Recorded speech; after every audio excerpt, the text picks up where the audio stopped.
What is going on, everybody? Welcome back to the channel. Aftersound here, bringing you Splinterlands content every single day. We also stream right here on this channel as well as on Twitch, so make sure you come by and say hello. This video is also brought to you by My Music, which is available anywhere you stream music under the name Aftersound. And I do have a new song out recently called Dreamin', the Deep Source remix, who is a fellow Splinterlands player, so please check it out. Let me know what you think, and I appreciate the support. All right, guys, I've been putting off this video for long enough. Let me just talk about it now. I know it's going to ruffle feathers, and I know it's not perfect, but again, it's just an idea as a way to potentially get rid of vouchers in favor of SPS and have a game economy that makes a little bit more sense, is a little bit more recursive, and has more sustainability. So let me explain all of that in a little bit more detail. So to make the numbers easy right now, let's just look at where SPS and vouchers are at. You got vouchers sitting at 2.1 cents, right? And SPS sitting at about 0.75. Now, it's about a 3x, right? It could be a little bit more, a little bit less than 3x, but again, just for easy numbers, that's where we're at. So when I'm looking at this and thinking to myself, okay, we mint 40,000 vouchers per day. If we were just to take the snapshot of these, of the tokens at these prices, so vouchers at about 1 cents or 2.25 cents, and SPS at 0.0075, and we could even change this up, right? Like when I first thought of this, like vouchers were at 2 cents and SPS was at 1 cent, right? So you could kind of like just value them at those levels. Again, it's somewhat arbitrary, and we can massage it as we go along. But the thought exercise here is that we're just printing vouchers. They don't do anything outside of existing to be burned for certain cards. And they're not adding value back into the ecosystem in a way that is either sustainable. Like to me, it is just causing the team to go through and have extra work to create something that the DAO isn't really benefiting from, and the team isn't really benefiting from. I mean, sure, the DAO is benefiting from the fact that we have this, I'll be honest, kind of useless token that gets printed, and something needs to be done about it. And the DAO's not even paying for this, right? The DAO should be paying Splinterlands to develop the card. So somebody should be benefiting, and it doesn't seem like anybody's benefiting at all. I mean, the DAO's getting a little bit of a free ride, but the DAO wouldn't have this problem if this token didn't exist in the first place. And if you could collapse that utility or, merge it into SPS, I think that could go a lot farther in the long run. So hear me out. And again, like I said, just roll with the numbers here, right? At 3-to-1 SPS to vouchers or vouchers to SPS.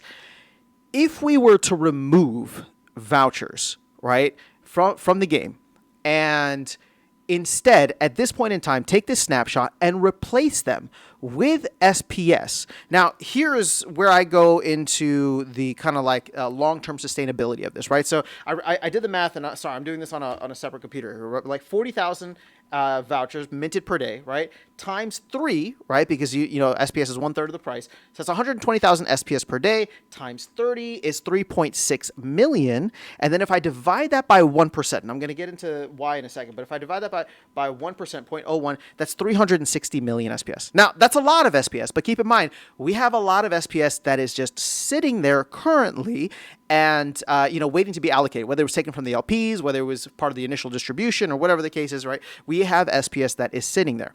So maybe it doesn't need to be 3.6 million, but or 360 million, but I'm using that as a reference point. And I've talked about this before, where in the long run, I think that instead of a halving, we should have forever rewards, meaning you take a bucket of SPS, in this case, it will be 360 million, and you dedicate it as voucher rewards and as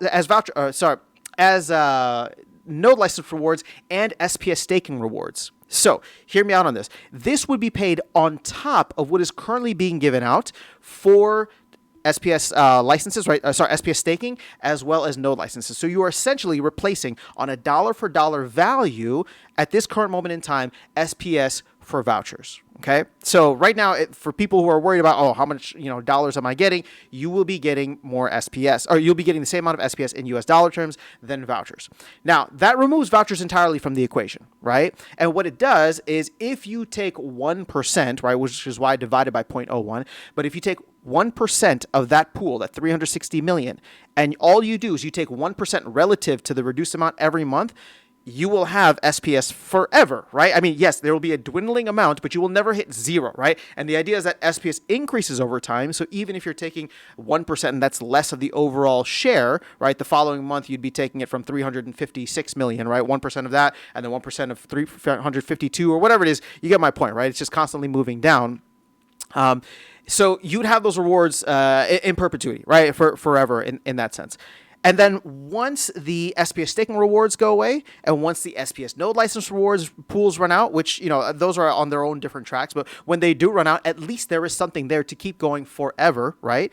And the idea is then that all of this value accrues back to SPS.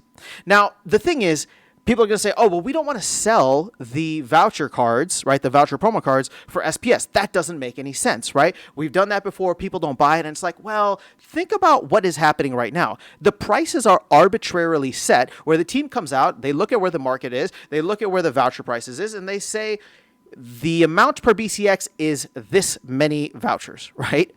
And they could essentially just do that with SPS, but use the same function that we had for Rift Watches, which I know many people don't like, but as long as you pick a fair price, right, where it's just like, okay, you know what? I mean, what was it? It's like 250 vouchers per this Tasoshi card, right? So what is that, like $6 at 2.5 cents? Or let me run that number here. So 250 times 0.0214. So as of today, that thing is like $5.35 per BCX. Like they could come out and say per BCX, it's just going to be $5 in SPS, right? Doesn't matter what the price of SPS is, that it's $5 in SPS. But here's the beautiful thing and why I say this is recursive and sustainable. Because what that does then is it causes, right? Like instead of burning that SPS, you could actually have it go back to the DAO so that the DAO can use it to fund future rewards.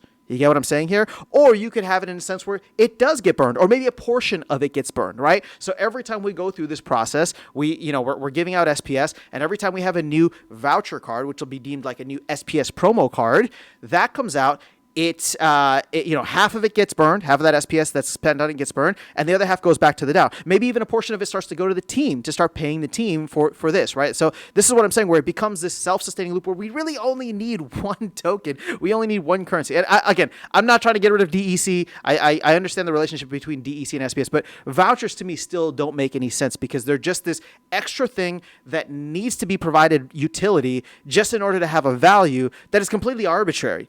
So it's like, if we can just get away from that, we could actually have a nice recursive and sustainable economy built around SPS that feeds the DAO, that feeds the team, and potentially burn some extra SPS along the way, right? When people go and they buy cards with these vouchers now, it burns vouchers, but we mint those every day. And there's unlimited amounts of vouchers. At least we know in the long run, there's only a limited amount of SPS. Now, the beautiful thing about this is that every 3 months, the team gets to come out and decide an arbitrary price on what this should be paid in US dollar terms, but with the token of SPS. So people will be coming in and they'll either be buying SPS off the marketplace for it, or they'll be using their SPS rewards for it, right? And so again, I know people don't like to part with their SPS, but part of the idea is this: you want to make it so that it becomes something that is going to give back to the DAO in the long run.